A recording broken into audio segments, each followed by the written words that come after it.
Yan, push lang. Back na back.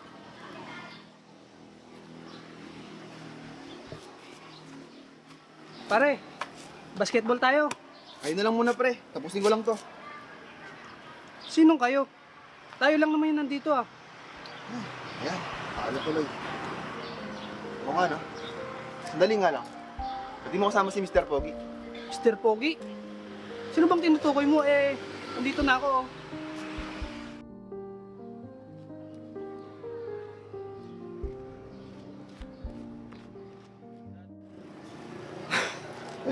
Hindi ikaw no? Ayun no. Wow ah, akalain mo. Mga pre, mukhang masaya tayo ah. Oo naman. Sino ba naman di sasaya pag may kasama ang clown? Yung clown? Asan yung clown?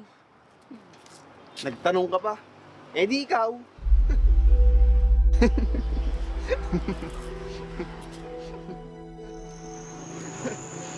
O pre, ba't ganyan yung tsura mo? Tama naman ako, di ba? Tara na nga, laro na tayo. Ayos ka lang ba pre? Oo naman. Sanay na ako kay Renz, ano ka ba? Akala ko kasi napipikon ka sa kanya pag sinasabihan ka niya ng hindi magaganda. Sanay na ako pre, simula't magkakaibigan na tayo. Ganyan lang talaga siya magsalita sa akin. Kaya nasanay na ako. Tara na pre, maghihintay na si Renz. Sige pre. Ayos lang sana kung kami lang ang nakakarinig. Kaso, kahit sa maraming tao, napapahiya din naman ang kaibigan namin.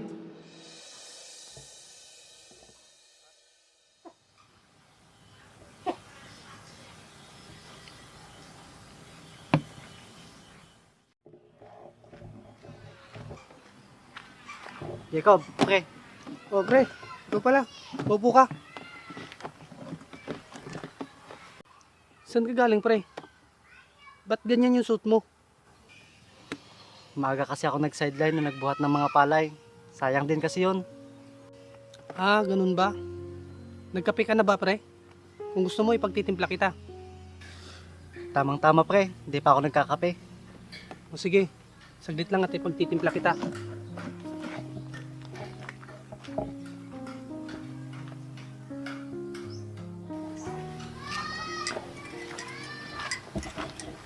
Ito na, pre, yung kape mo. Salamat, pre.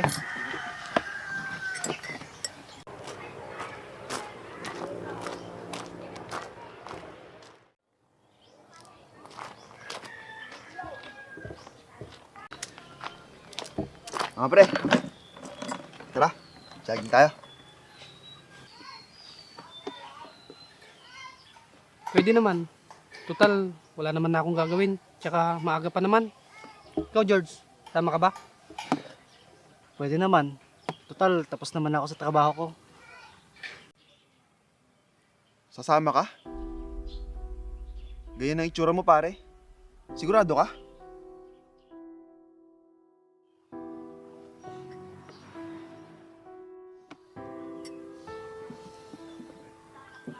Bakit pare? Wala naman tayong ibang pupuntahan ah. Pre, tignan mo naman yung itsura niyo. Nalilimahid na siya. Tsaka, ano lang sasabihin ng mga chick sa mga kasalubong natin?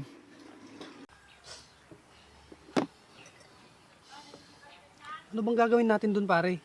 Magja-jogging o magchi-chicks? Sige na pre. Kayo na lang. Uwi na din ako. Baka hinahanap na rin ako ni nanay.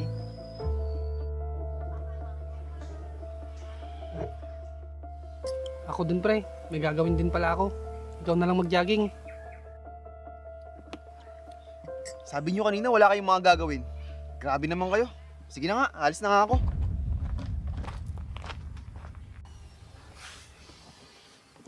Ayos ka lang ba pre? Oo naman pre. Ako pa. Sanay na ako.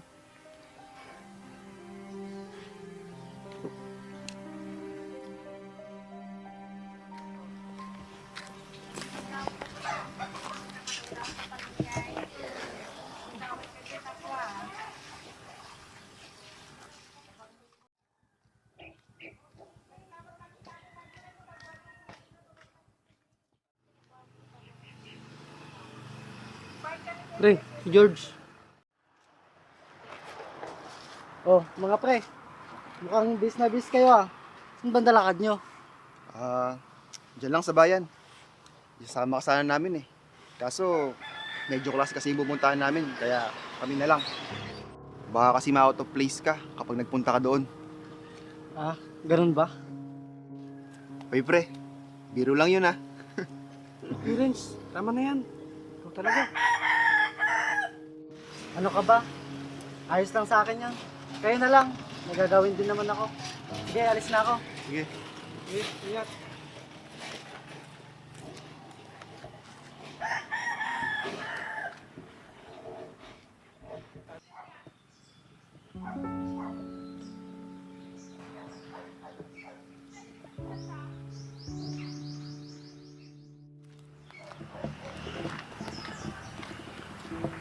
Kasan kaya si George? Kapon ko pa siya hindi nakikita.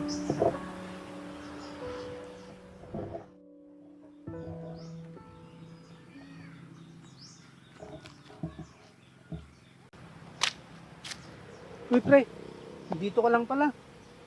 Hindi ka na nagpakita sa amin ni Renz simula kahapon ah. Mas maganda siguro kung umiwas muna ako sa inyo ni Renz. Ha? Ba't mo naman nasabi yan? Para kasing nahihiya siya pag kasama niyo ako. Palagi kong sinasabi na ayos lang ako. Pero hindi. Sanay na ako sa mga sinasabi niya sa akin.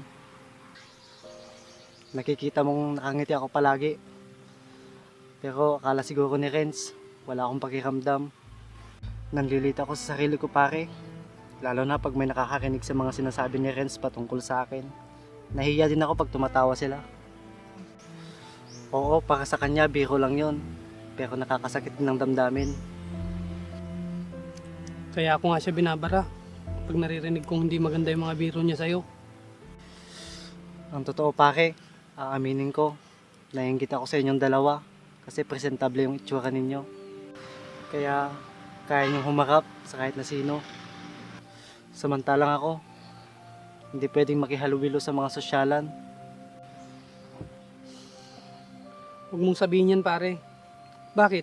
Naniniwala ka ba sa mga sinasabi ni Renz? Alam ko namang totoo yun. Sino ba namang hindi masasanay sa araw-araw na gano'n yung naririnig ko? Hayaan mo pare. Kakausapin ko siya. Naku pare, wag na. Hayaan na lang natin siya. Ugali niya na yung biruin ako araw-araw.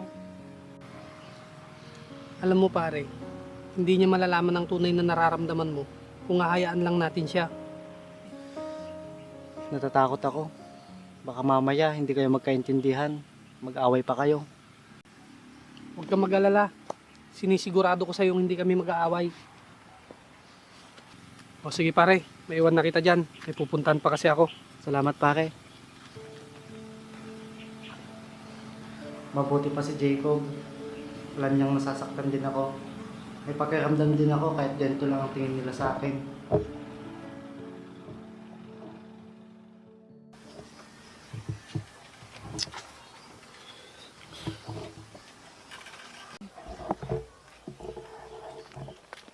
Renz, pwede ba tayong mag-usap?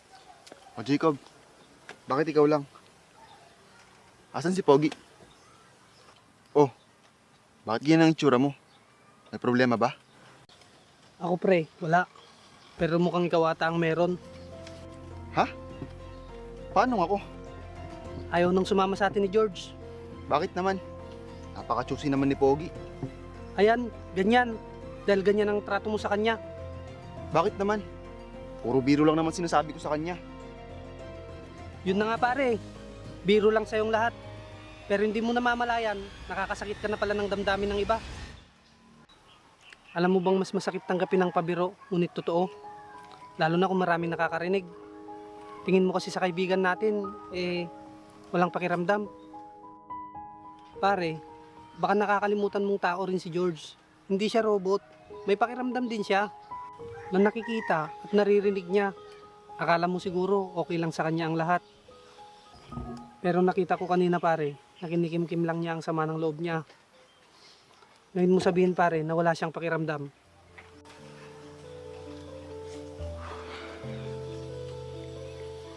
Pasensya na pare. Buong akala ko, ayos lang kahit anong sabihin ko sa kanya. Nahihiya lang sigurong magsabi ng nararamdaman yung tao. Kasi iniisip niya, totoo lahat ng sinasabi mo sa kanya.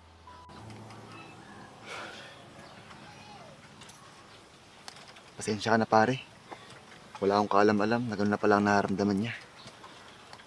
Ang sama ko tuloy sa kanya. Pare, huwag ka sa akin humingi ng pasensya. Doon sa kaibigan natin. Masyado na kasi siyang nasasaktan sa pakikitungo mo sa kanya.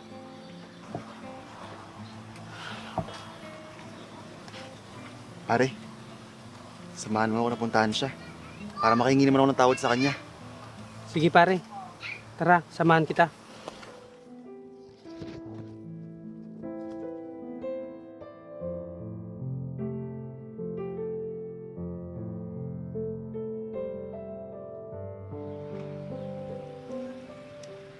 George! Oh, Jacob! Renz! Anong ginagawa niyo dito? May sasabihin daw sa'yo si Renz.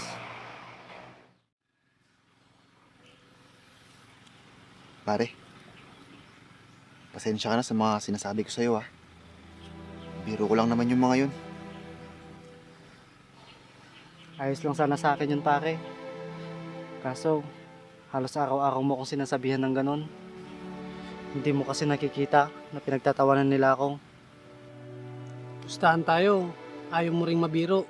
Gaya ng ginagawa mo kay George. Pare, patawarin mo ako sa mga nasabi ko. Pangako, hindi na mauulit. Nagpapasalamat ako kay Jacob. Dahil nakita niya sa akin na nasasaktan din ako. Hindi naman ako robot na dimakina na walang pakiramdam.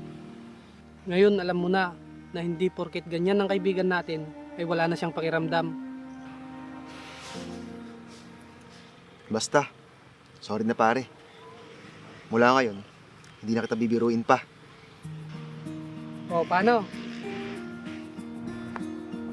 Ayos na tayo. Tara, basketball na tayo. Tara! Sige, tara.